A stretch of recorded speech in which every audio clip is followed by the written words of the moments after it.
a very warm welcome to you. And if this is your first time here, thank you for joining us. And if you enjoy what we do, a like and subscribe would mean the world to our channel. Go ahead and put your headphones in, find somewhere quiet, and settle into your most comfortable position. Trust me, you will thank yourself later.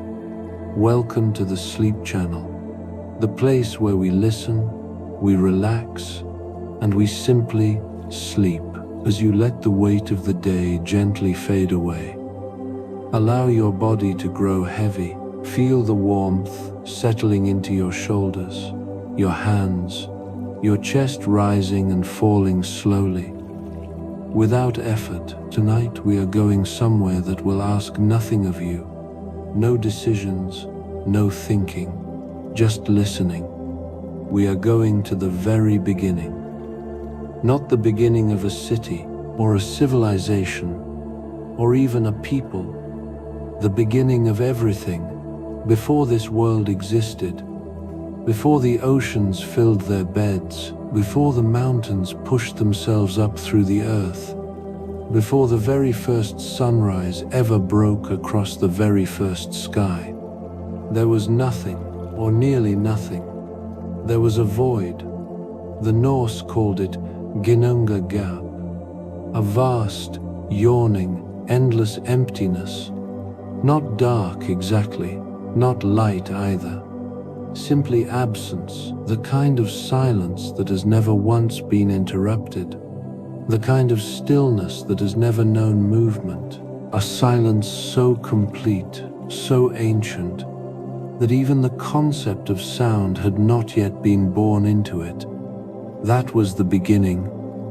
But at the edges of this void, something was stirring. To the north, a world of ice, endless, grinding, ancient ice. The Norse called it Niflheim, a place so cold that cold itself felt at home there. Rivers of ice moved through it slowly, the way glaciers move, not rushing, simply inevitable. And to the south, the opposite, a world of fire, Muspelheim, burning with a heat so complete, so absolute, that nothing could survive at its edges. Nothing except the light it cast, and between these two worlds, the ice and the fire, separated by nothing but the vast silence of Ginnungagap, something was about to happen. The warmth from the south crept slowly northward. Not quickly. Nothing in this story happens quickly. Slowly. The way warmth always moves. Finding the cold and beginning, very gently, to change it. The ice began to melt. Drop by drop. Century by century. And from that melting, from that first meeting of fire and ice at the edge of an endless void, something emerged. It did not arrive all at once. Nothing that matters ever does. It formed slowly, the way frost forms on a window in the early hours of the morning, gradually, silently, until suddenly it is simply there. And what emerged from that melting ice was a giant. The first giant, the oldest living thing that had ever existed in any world. His name was Ymir.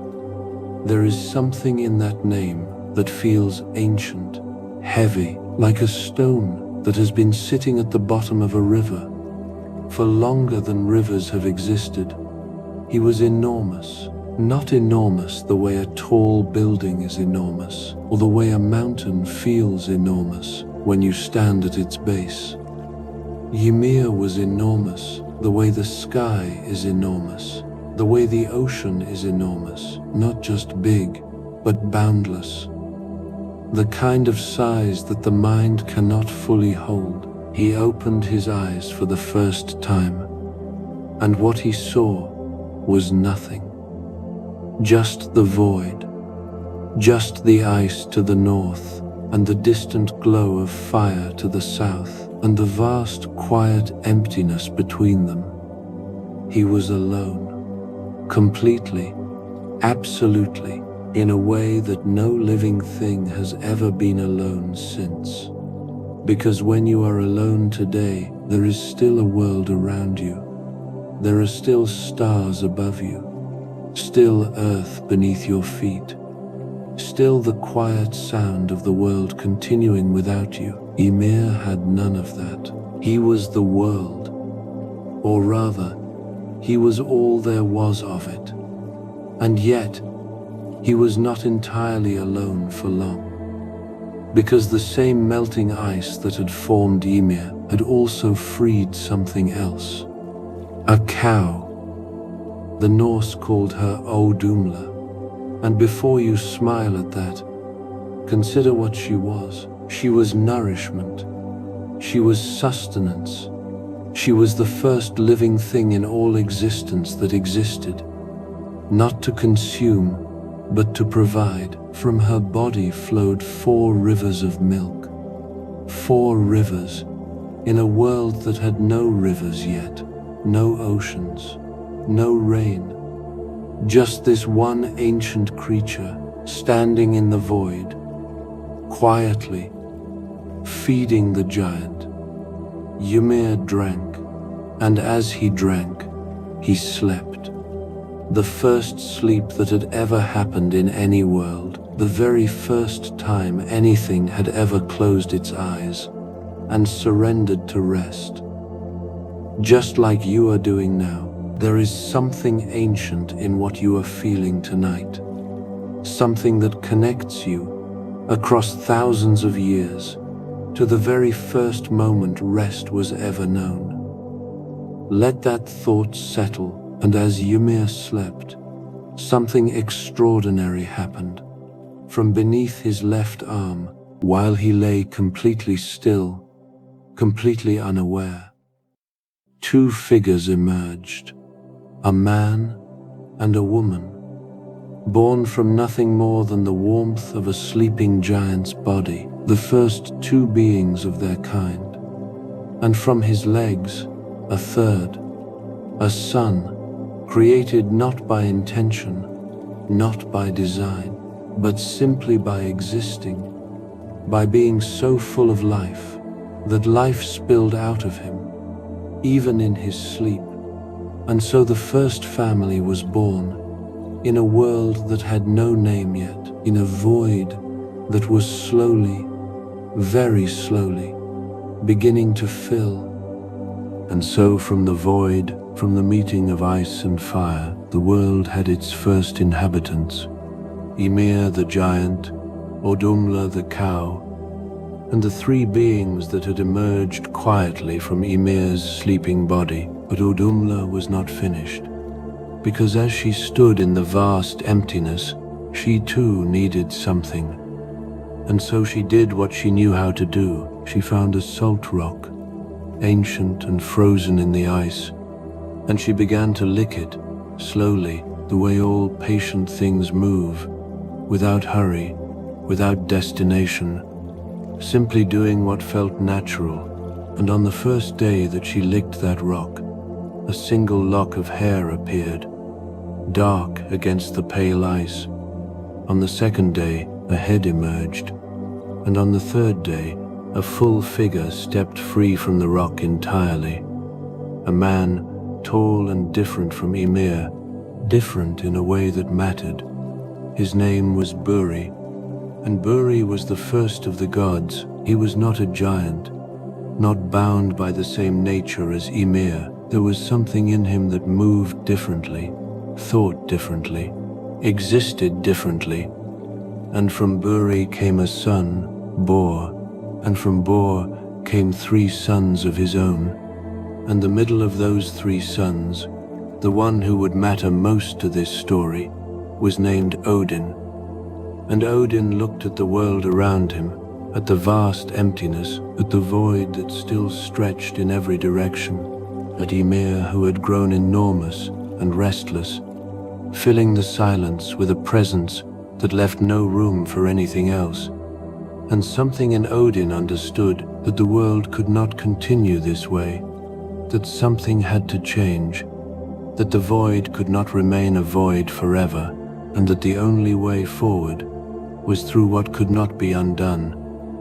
Odin gathered his brothers.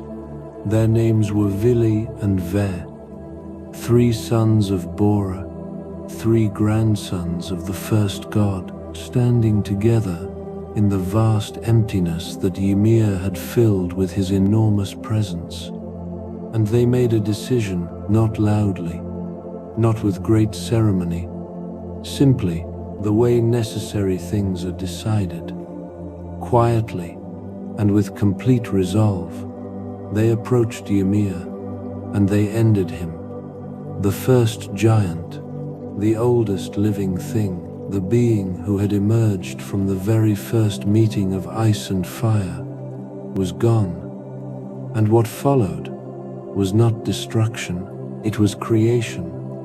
Because Odin understood something that very few have ever understood, that endings and beginnings are not opposites. They are the same moment, seen from different directions. And so he and his brothers looked at what remained of Ymir, and they began to build from his flesh.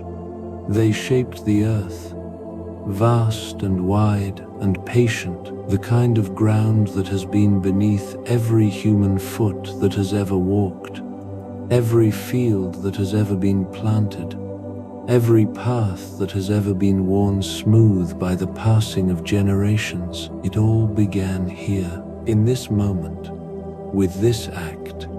From his bones they raised the mountains, and if you have ever stood at the base of a mountain and felt something you could not quite name, something older than language, something that made you feel simultaneously very small and somehow deeply at home, that feeling has a reason. Those mountains remember what they came from. From his blood they poured the oceans and the lakes and the quiet rivers that move through the land with such unhurried certainty, as though they have always known exactly where they are going and have never once been in a hurry to get there. From his skull, they lifted the sky and placed it above everything, held at its 4 corners by 4 dwarves, whose names meant north and south and east and west. And suddenly, there was a sky where before there had been nothing but void. And from his brain, they made the clouds, slow and heavy and full, drifting across that new sky, with the particular unhurried quality of things that have nowhere specific to be.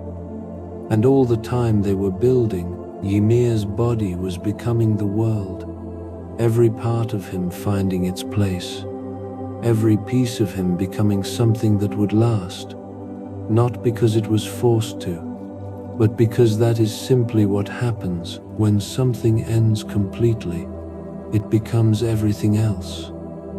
And so the world had its shape, but it was empty, vast and beautiful, and entirely without life. The earth stretched in every direction. The oceans moved against its edges with their new, unhurried rhythm. The mountains stood where they had been placed, patient and permanent. The clouds drifted across the sky that had once been the skull of the first giant. And it was all very quiet, the kind of quiet that is not peaceful exactly, but expectant, as though the world itself knew that it was not yet finished, that something was still missing. And Odin knew it too. He walked across the new earth with his brothers, across the ground that had once been flesh, beside the rivers that had once been blood, and he looked at what they had made, and he understood that a world without people in it is just a place, and a place without people, no matter how beautiful, is somehow incomplete. And so they walked until they found something. At the edge of the new land where the earth met the sea, two trees stood, an ash tree and an elm tree, standing together at the boundary between land and water, between the rooted and the moving, between the still and the restless. And Odin looked at those two trees for a long time, the way you look at something when you understand that what you are about to do cannot be undone. And then he and his brothers began. From the ash tree, they shaped a man, and from the elm, a woman, not carved exactly, not constructed, but drawn out, the way a story is drawn out of silence, slowly, with intention, with care.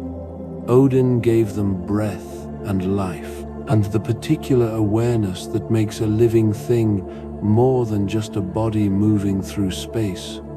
Veli gave them thought and feeling, the ability to understand what they experienced and to be moved by it, to feel the difference between warmth and cold, between belonging and loneliness, between the ordinary moments of a life and the ones that change everything.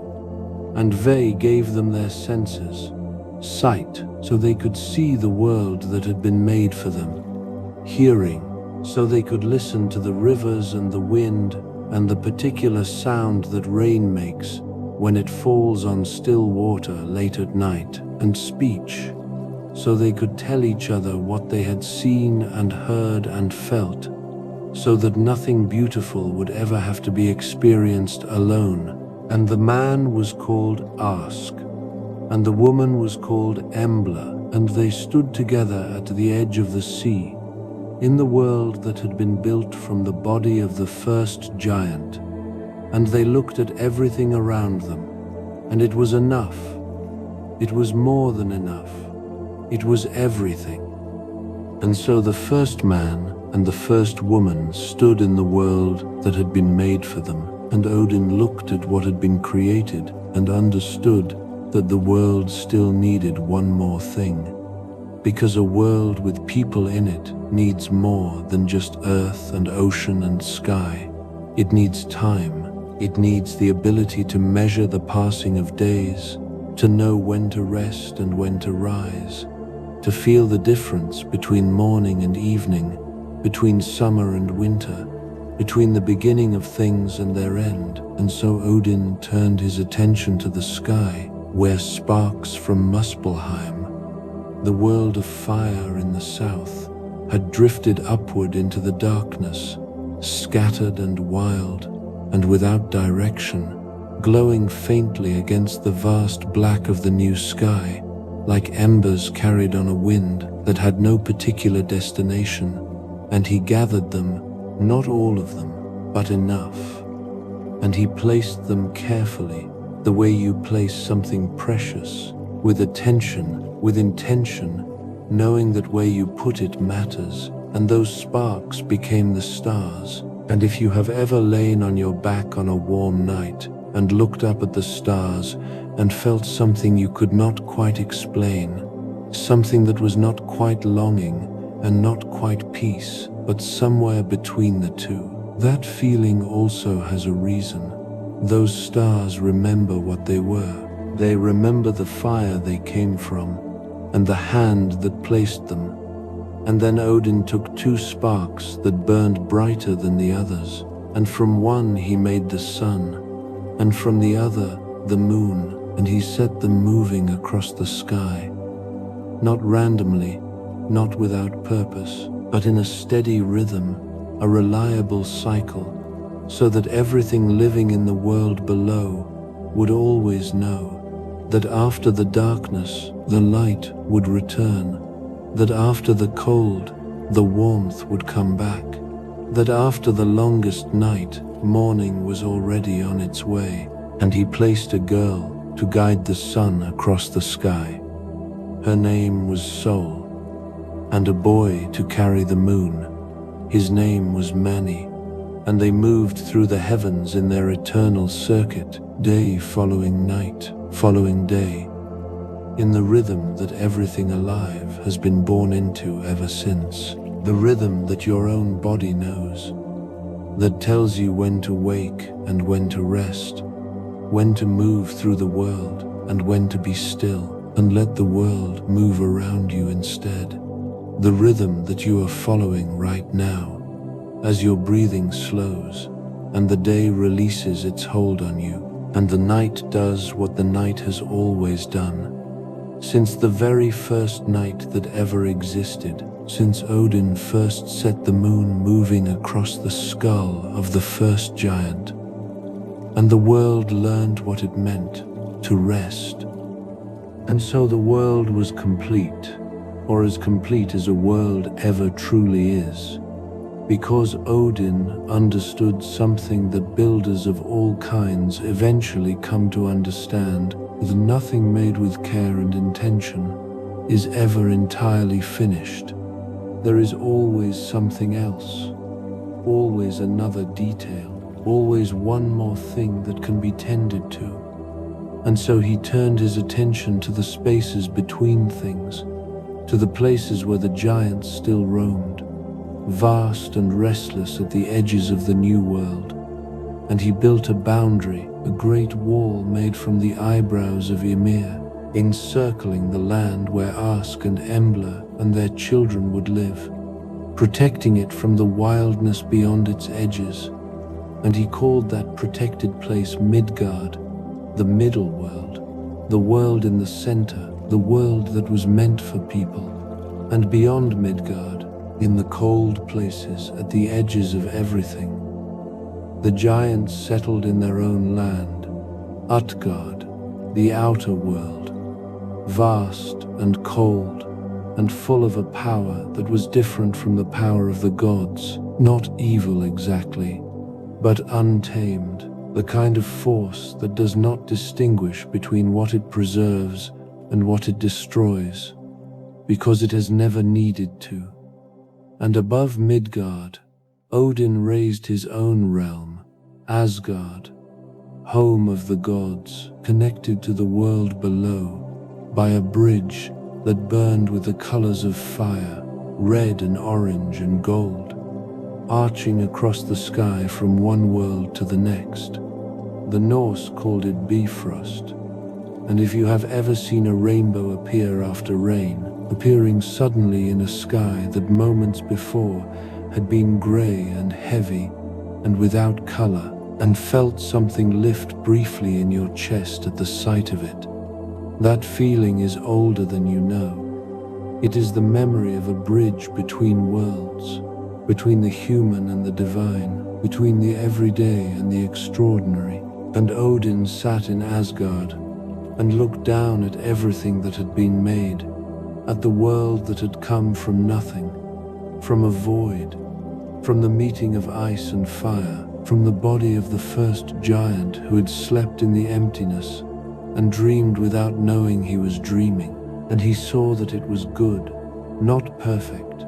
Nothing real is ever perfect, but good in the way that matters, honest and solid, and full of the particular beauty that comes from things that have been made with purpose.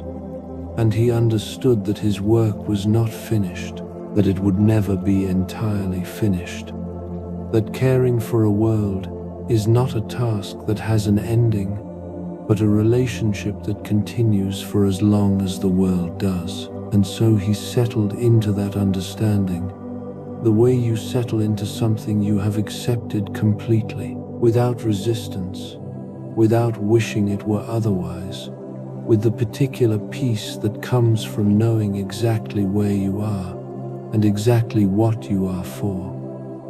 And so that is how it began, the world you are lying in right now, the ground beneath you, the air moving slowly in and out of your lungs, the darkness behind your closed eyes. None of it was always here. All of it came from somewhere, from a void that was patient enough to wait, from ice that was willing to melt, from fire that was willing to share its warmth, from a giant who slept in the emptiness and became, without ever choosing to, the foundation of everything that came after him. From gods who looked at what existed and imagined what could exist instead, and built it carefully, intentionally, with the particular devotion of beings who understood that what they were making would outlast them. And it did. It outlasted everything. It became the mountains you have seen, and the oceans you have heard about, and the stars you have looked up at on quiet nights, when the world felt very large, and you felt very small, but somehow not alone. Because that is the thing about the world that was made from Ymir. It was made to be inhabited. It was made to be lived in.